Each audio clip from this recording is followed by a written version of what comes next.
Hey guys, Mix here, and in today's video we're going to begin working on my new 1964 Volvo 1800S. So in the last video I revealed this car to you guys and all of you are loving it so far.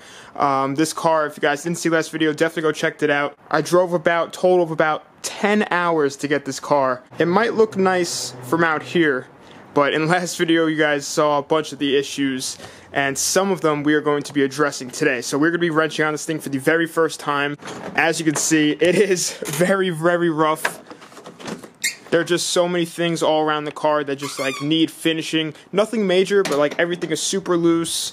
Back here, this is super loose. This weather stripping is absolutely shot. It's rock solid. There are jeans underneath the seats to make sure it doesn't go to the bottom. A couple things under the hood we need to address. But we are not going to be fixing everything wrong with this car in today's video. We're just going to kind of start with the stuff that I basically just scanned the car quickly, saw what it needed, got parts on the way, and basically we're going to be doing that. And then as we dive deeper into the car, we'll see what else it needs, because there's definitely a lot of stuff that's going to take some time, like getting it to run right, because it does not run good at all, which I think is the carburetor issue. But we aren't going to be, you know, going absolutely insane in today's video and like ripping stuff out of the car. We're just going to be going over, tightening up some loose ends, and basically just beginning the process of getting this car back on the road. So there's going to be a bunch of stuff. As you see, I have a box of parts there and there, but what I really want to start with is this door, because it is annoying the heck out of me.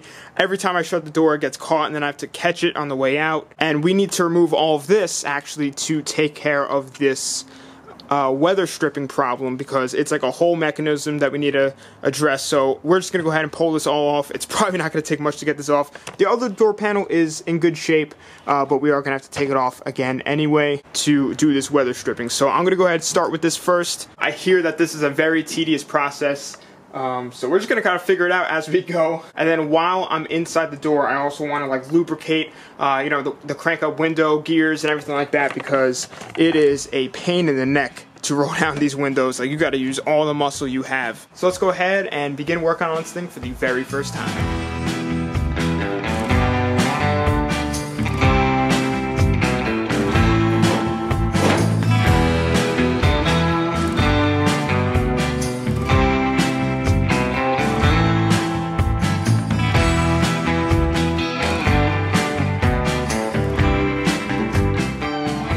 Alrighty guys, so the old weather stripping is fully out of the frame. Frame is all clean now, and that is what remains of the old weather stripping. Now, there probably was a right way to remove weather stripping from this thing, but there's not a chance that this thing would even peel off how weather stripping would, just because it was so rock solid, so dry, it was just cracking so bad. But right here we have our brand new Volvo weather stripping that we're going to go ahead and just try and slide into here. I've never actually done this before, so I'm kind of learning as I go. I'm sure this glass is supposed to come out, but I mean, like I said, I'm learning as I go because I've never done this. So I'm going to go ahead and try and put this in. I'm not sure if I need any like sealant or anything like this, so we're just going to see how it sits in there, and then if I do need some sealer in here, then I'll just go ahead and buy some before we go ahead and pop this in.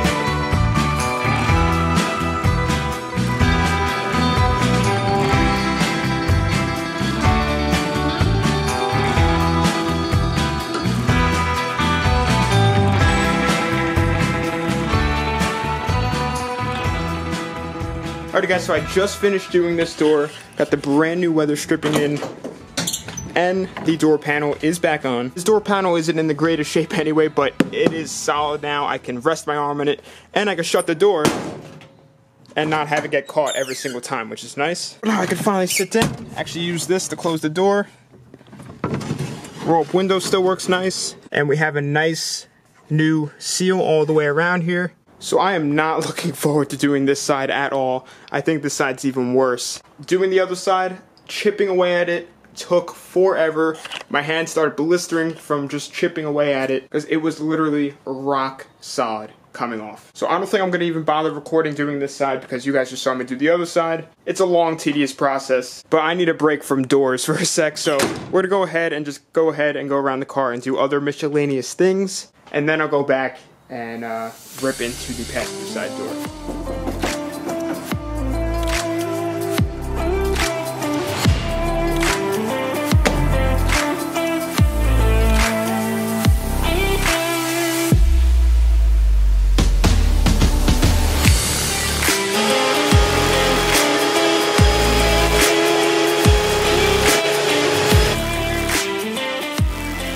Alright guys, so I just went ahead and finished putting on the weather stripping, which fit really, really nicely. I also threw down the carpet, vacuumed out like a ton of leaves and everything that were in the back of this thing. So it's just way more organized back here. It looks way nicer. And you can tell how much better that this thing seals, because when you actually open it, it pops up.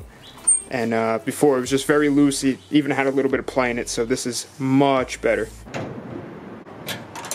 Alright guys, so next thing that I want to conquer is getting this steering coupler replaced. It is so badly worn out. This is literally doing absolutely nothing. And I feel like I can feel it in the steering wheel, like there's just a lot of play. I feel like it's like clunking a lot. So I'm gonna try my best to get these bolts off. And I have a brand new one with brand new hardware that will slap in, and then hopefully the steering wheel won't have as much play in it.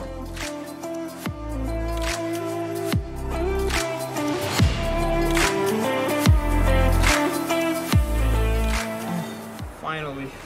I know it probably didn't look too long at the time lapse, but this was probably about a 2.5 hour ordeal. But this thing is finally coming out in pieces, but still coming out. Wow. Alright guys, so I have my brand new steering coupler and hardware ready to go. This is obviously shot. Crazy before and after.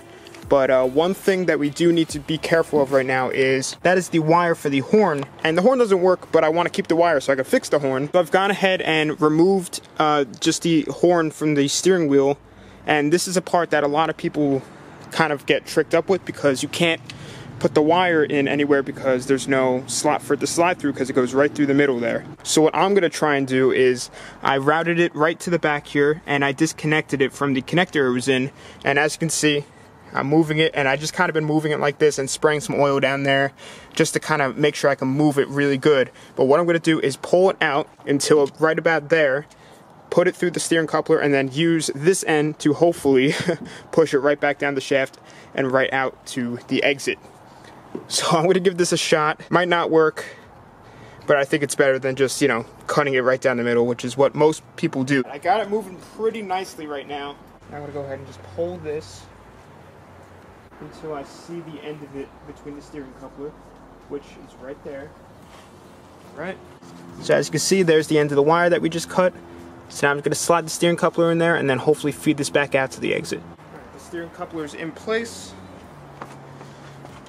I'm just going to go nice and easy and feed this in. Sweet! Yes, it is going. Alright, that'll work.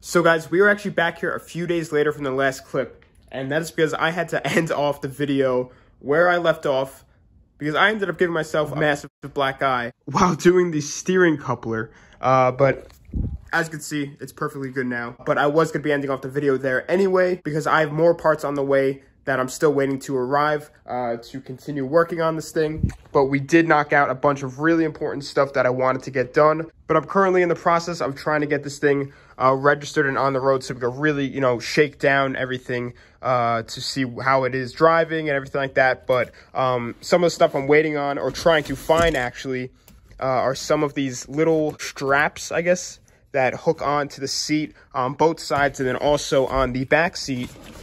As you can see, these straps are supposed to be tight, and they hook onto the outsides. They are just super old, super dry rotted. As you can see, the ones over here completely snapped off. So when you sit down on any of these seats, you just sink straight through, which is, I guess, why the previous owner or whoever did this put jeans in place of that. So I want to get rid of that, because as you can see, that's on the ground. The jeans don't do much. And if for whatever reason I can't find these straps, which I am having kind of a hard time finding, I could honestly just do some flat bar going across, and then I think the seat will have plenty of enough cushion that you won't really feel the metal going across, because it is a pretty good quality seat, and that should give it more support than maybe honestly even these straps would do. But this thing is extremely uncomfortable to drive right now, and plus these seat adjusters don't even work. So my legs are like completely extended to reach the pedals. It's super low down, and it's just not a comfortable time. But that's just one of many things that I have coming for this thing. I have a bunch of stuff for the dash. I already have a new speedometer, and I am contemplating on whether or not I should just rip the dash out, kind of like how I did with the Corvette. But I'm gonna do some more research and see basically what could be done with the dash doing, and what if it just would be easier taking it out. So guys, I know it's a little bit of a shorter video here today, but we just went ahead and did just the main stuff that I saw while scanning the car when I first got it, that I just went ahead and ordered right away. We went ahead and just knocked those out real quick. The weather stripping is definitely really important, just because when I do wash this car, which I'm so excited to do, because as you can see, there's just dust spots all over this thing. I don't want like the inside, under the hood, in the trunk filling up with water when I rinse this thing off. But I think honestly detailing this thing and reviving this paint might be a video in itself, so it should be really satisfying. But with that being said, I'm gonna be ending off this video here. Like I said, stay tuned for more videos with working on this thing. I have a ton more parts coming on the way, and we should be able to crank out a lot more stuff in following videos to come. But follow my social medias, they'll be on the outro of this video. Instagram and Snapchat I use the most. I have been starting to upload some reels on Instagram, just because it's kind of fun to do, and you guys probably saw my phone like on a tripod in this video, just getting some shots for the reels. But definitely go check those out. But thanks for watching. Please subscribe, like, comment, tell your friends about the channel.